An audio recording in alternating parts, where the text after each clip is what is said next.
Drage sodelavke in sodelavci, leto 2020 nas je iztirilo iz ustaljenih tirnic, nam pokazalo, kako ranljivi smo in kako ranljiv je naš način življenja. Virus je dramatično spremenil naša življenja in kar je bilo še lani samoumevno, danes ni več. Obiski prijateljev, sorodnikov, sproščeno druženje.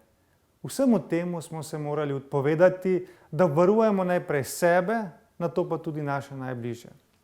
Smo pa letos ozavestili, kako pomembni so pristni odnosi med soljudmi, pa četudi z razdalje. V letošnjem letu ste pokazali, da se vedno lahko zanesemo na sočloveka. Hvala pripadnicam in pripadnikom Slovenske vojske. Hvala vsem zaposlenim na Upravi Republike Slovenije za zaščito in reševanje ter civilni zaščiti.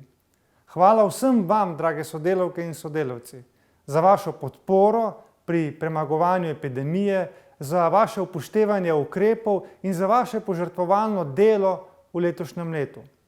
Posebna zahvala gre tudi pripadnikom in pripadnicam Slovenske vojske, ki ste se letos na mednarodnih operacijah in misijah trudili in delali trdo za zagotavljanje miru in varnosti po svetu, s tem pa tudi doma. Vem, da vam v zahtevnih razmerah letošnjega leta ni bilo najlažje in biti tam nekje daleč drugje, daleč stran od svojih najbližjih. A še enkrat ste dokazali, kaj pomeni biti v službi domovine. Želim si, da bi v letu, ki prihaja, premagali epidemijo COVID, se končno vrnili v normalno življenje, ko se bomo spet lahko družili in se skupaj poveselili. Veliko je odvisno od nas, od našega skupnega sodelovanja in upoštevanja ukrepov. Tudi dan samostojnosti in enotnosti nas opominja, da smo v preteklosti Slovenci znali stopiti skupaj, ko je bilo to najbolj potrebno. Verjamem, da bomo tudi tokrat zmogli in da bo prihodnje leto vse skupaj le še bled spomin na te težke čase.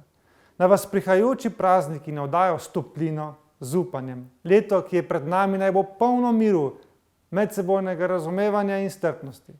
Vam in vašim najbližjim pa želim lepe božično-novoletne praznike in seveda vse dobro v letu 2021.